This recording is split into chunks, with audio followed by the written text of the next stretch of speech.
Ito na sa wakas mga kakwento, ang undisputed Super Bantamweight World Champion na si Naoya Monster Inoue ay kinakailangan ipagpapaliban muna ang laban niya kay Sam Goodman sa ika-24 na buwan ng Disyembre dahil sa sugat na natamo ng Australiano sa kanyang kaliwang mata sa kanyang huling sparring session.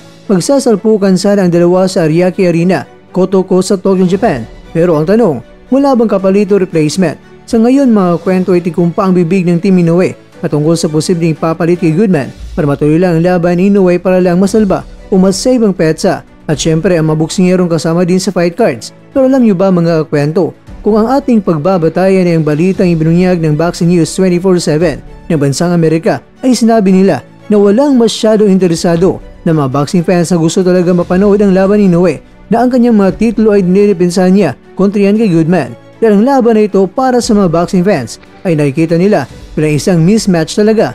Ayon sa binalita sa Amerika ay hindi magrereklamo ang mga tagahanga kung hindi na ma-reschedule ang Inoue at Goodman fight dahil hindi ito isa sa mga pangalan sa listahan na nais ng mga tao na harapin ng Japanese Monster. Gusto nilang magsimulang lumaban sa Inoue sa 50-50 na laban kaya sobrang real talk talaga ang Amerika at sinabi nila na hindi sikat si Naoya sa labas ng kanyang lugar sa Japan. Hindi raw kasi inilagay ang kanyang sarili sa isang posisyon kung saan maaari siyang matalo sa pamamagitan ng pagkipaglaban sa mga buksingero na may pagkakataon o posibilidad talaga na matalo siya. Sinabi pa dito mga kwento na itong si Inoue ay hindi siya risk taker dahil kung ating busisihin mga kwento ang fight record ni Goodman, hindi kailanman natalo ni Goodman ang sinumang kilala o bigating kalaban para makuha niya ang kanyang #1 ranking sa International Boxing Federation at World Boxing Organization. Gusto ng matagahangan ng boxing na makita si Inoue na pumalag sa isang mahusay na kalaban para maging maiba naman. Kaya dito na mga kwento,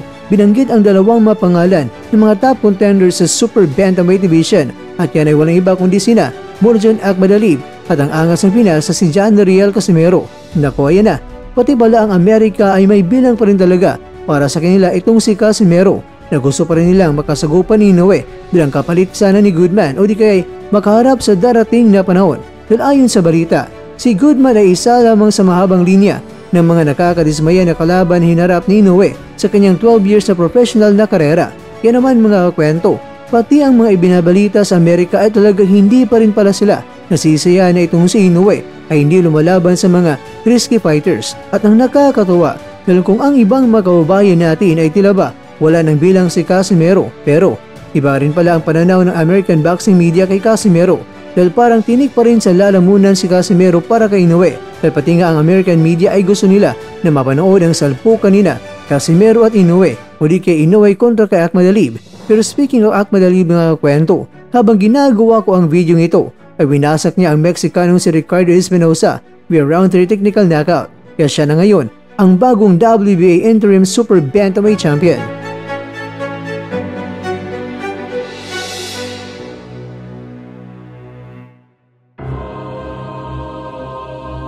Mga kakwento, ang tanong, ano na ngayon ang hakbang ng Team Naoya? Papalitan ba si Goodman para matuloy ang laban sa nakatagdang petsa?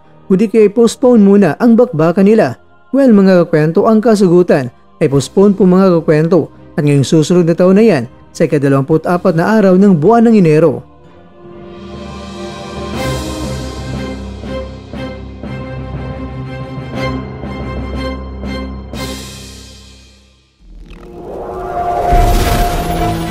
At dyan, nagtatapos ang ating kwento.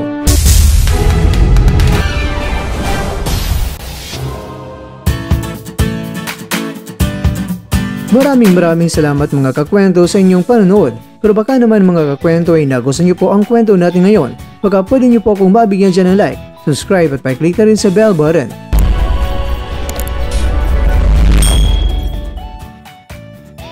Pero bago tayo matapos mga kwento ay syempre, shoutout po muna tayo dyan sa ating mga kakwento. Kay kakwentong Jason Omega, kay kakwentong J. Mark Montibon, kay kakwentong Jaime Esguera, at kakwentong nanonood ngayon, shoutout sa iyo dyan. Bueno, hanggang dito lang po muna ang ating kwentuhan at abangan nyo na po ating susunod na video. At dito lang po yan sa isang channel na kung saan maaring ito'y mga kwentong di pa na kwento sa inyo.